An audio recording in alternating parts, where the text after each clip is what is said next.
Alright, hold up. Tell them exactly what you just told me. I got a fucking plan, bro. We're gonna go down to fucking Old Town and we're gonna buy some fucking cups and get the crackheads all those germs and nasty shit that the crackheads have. Bro. I'm not fucking with this. Nigga, are you dead ass? Nigga, I don't give a fuck, bro. Nigga, I do not. Fuck it, bro. Fuck it. So I got a homeboy who's been with his girl for a little minute, and she's a cool girl. She ain't never did nothing wrong to him, or so I thought. Because me and my homeboy are chilling, and his girl is in LA. And while we're chilling, I just see him frantically typing on his phone, and I ask him what's up. And he said his girl's tire popped in the middle of the street, and she needs some money to get it fixed. Now he's scared as fuck, frantic, because she's in the middle of LA alone. But he sends her the money, and she goes to get it fixed. That whole tire was fine. Because come to find out later, she was not in LA on some cool shit. She went to a freaky deaky party with a few of y'all favorite rappers there. And she was in the room getting cracked by multiple dudes. One would crack and then leave. One comes, cracks, leave, over and over again. And that money that my homeboy gave to her on her LA trip was for the rubbers that she needed for these niggas. $150. Do the math on how many dudes she slept with. And my homeboy was in shambles. But we had a plan. She wanted to get dirty with all these niggas and rappers. Let's make you dirty for real. So my homeboy gets the plan of the century, and we go to carry it out. We go get some cash out the bank, plastic cups, masks, and we head to Skid Row. I mean, not the actual one, but you know where all the fiends hanging out. We get there, we pay the fiends to do what they do in the cup, and then we take it back. Now his girl didn't know that he knew yet that she had cheated. So she's acting like nothing's happening, and she's going out with her girlfriends that night. Now his girl's favorite drink is that hen dog. It make her go crazy. And there was a bottle in the fridge with about this much left. And she let everybody know in the friend group in general that that is her last sip and she's gonna use it when she goes out. Nobody else. Bet that. So our plan was in action. Dela, what were you doing with the fiends? I got you, nigga, chill out. We paid each of the fiends $15 to spit in a plastic cup. And it was about 30 fiends. So by the end of that day, we basically had a biochemical in our cup. We went to the fridge a few hours before she went to the party. And we dumped the cup's contents into the bottle of hen dog and switched it all up. And then just to make sure, we got a new bottle of hen dog and put a little bit more in there so she couldn't taste it. And before she left, she drank the whole bottle, gang. She went to the party, did who knows what, and my homeboy confronted her the day after, and now they done. And she still don't know what we did, but if she see this video, she gonna know. And you know who you are, eh? If you seeing this, surprise! A fiend would do just about anything for 20 bucks. And me and my homeboys, we took advantage of that. All right, quiet in the congregation. Tap in, I'm finna let y'all niggas know. So me and my homeboys are watching the Olympics, and it's getting mad interesting, not gonna lie. But in the middle of it, his mama said he had to do something, so we all had to go. While that shit was just getting good. So we did, bro. Pissed off and blue ball, my nigga. Until we had an idea. We knew that there was mad fiends around 30 minutes away from here, and they would do anything for $20, so we were finna get some entertainment. So we executed the plan. We went to Walmart, got our supplies, and headed down there. Now when we get there, we just start recruiting. We were finna start the Fiend Olympics. We were gonna have a Fiend race, a Fiend dance battle, and Fiend Team USA. Now me specifically was the director of Fiend Team USA. So I started scouting them niggas, looking at measurements, height, weight, ability to maybe hoop. And I got me a big 5. We paid them each 20 each, and they were happy to get going. So I started whipping these niggas into shape. I'm talking about placing them at the end of the court and making them run laps for each puff. We even did a few tryouts and cuts because this shit was serious, bro. I was not playing. Coach Dela locked in. Until I finally did it. I got a team put together. Niggas was only able to score a total of 6 points in about 2 hours. But it was a team. It was a team. So the day comes of our Olympic break. And our game was at a rec center, hooping with some grown men. So I gave him a pep talk. And I had a star player. There was a star fiend who used to play D1 college basketball, and he was pretty tough. And before the game started, they were shooting them. They were making a whole lot of their pregame shots. I was a little happy. So the game starts, and it went better than I expected. I'm fucking lying. They lost by damn near 80 in a rec center game. But the thing is, they tried. They gave me they all. And I appreciate that. So I got the Meet Your McChicken from McDonald's after. And now every time I go down that street to see them fiends, I always say what's up to my ex-players. Damn, how the gray have fallen, bruh. I think there's something genuinely wrong with my homeboy, bro. So my homeboy has been liking the same girl for probably like 8 years, bro, since like the 6th grade or something. And when I say he is obsessed with this girl, I'm saying he's always talking about her, bro. He has never been with another girl in hopes that she would give him a chance. And one day, she finally did. So she had just got out of a relationship with a dude of about 2 years, and he cheated on her crazy, bro. I'm talking like 15 different women. And she was mad hurt. And my homeboy was her guy best friend for all of these years. And he took that chance to comfort her, you feel me, be there, do that guy best friend bullshit. And she went for it. And they ended up getting closer, she started liking him, and they slept together. Now after that happened, my homeboy came looking like a brand new man, bro. He looked like he just met God, bro, like he was so happy. And we were at his house talking about it. But there was something weird about this shit. Because every time he would get mad excited and start thinking about her, he would go to his room and come back. He would be like, she's just so, hold up. And then come back and be refreshed. I was so confused until I went to his room and I saw 3 jars on his countertop empty. One said walk by, one said fun time, and the other one said just chilling. And they were completely empty.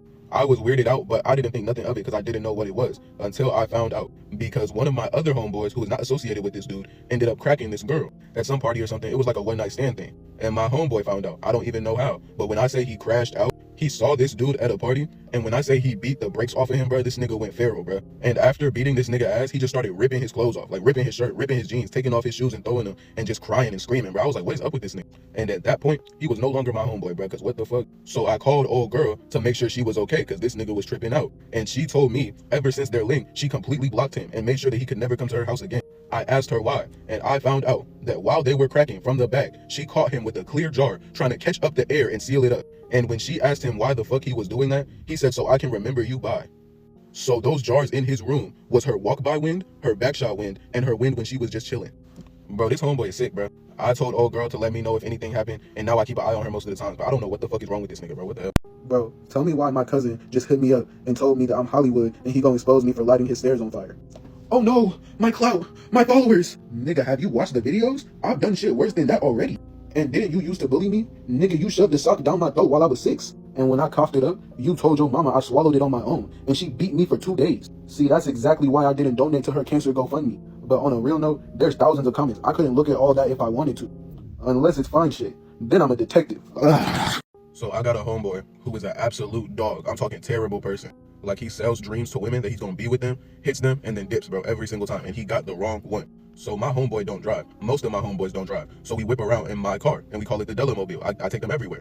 And one day we all chilling at the pad, the main pad we hang out at. And this dog homeboy asked me to go get one of his little links and bring her back, so you feel me? And I was like, okay, I won't fuck up his motion. So I went. I pick her up, and we drive back to the pad. This is a key, my nigga, because she knows my car. And as we get out of the car to walk in, she says she left her purse. And I tell her, you can go, my doors don't lock. Because they don't lock, I have an old car. Which is a key, nigga, write that down. So she gets her purse and we take her upstairs, right? She comes in the pad, and when she gets in, she greets all the homeboys. And right then, we should have known to take her ass home. Because one of my homeboys said, nice to meet you, I hope I see you again, as they're walking away. Oh, if your homeboy do me wrong, you definitely gonna see me again. Which my homeboy did not catch, I don't know how. So he takes her to his room of the pad, cracks, and leaves, bro. Now, she was a 10-day contract player. He blocked her and never talked to her again. But this girl was crazy as fuck, bro. Tell me why she found all of our numbers and called all of us for like a week constantly just trying to get to my homeboy. And he's just telling us, ignore it, don't even worry about it. Until, bro, I get a text in my phone that says, nice car. You gotta be fucking playing with me. You gotta be playing with me. So me and all my homeboys sprint downstairs to the parking garage. And we go to my car's parking space. And I just see my doors open, bro, all of them. And I knew, bro, I knew. This hoe done opened all my doors. And my car is fully tinted, like deeply tinted. She peeled the tint off of the bottom of each window. Took some napkins, and I'm guessing wiped her ass and peed on them. And like shoved them in between the windowsill, bro. So the smell is just stuck in the car.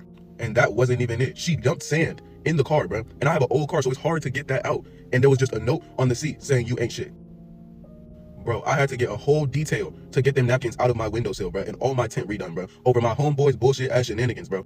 Yo, just look at this shit, bro. Look at this shit. Nigga, look at what she fucking did to the mobile, bro. Ripped the whole fucking pin off, bro.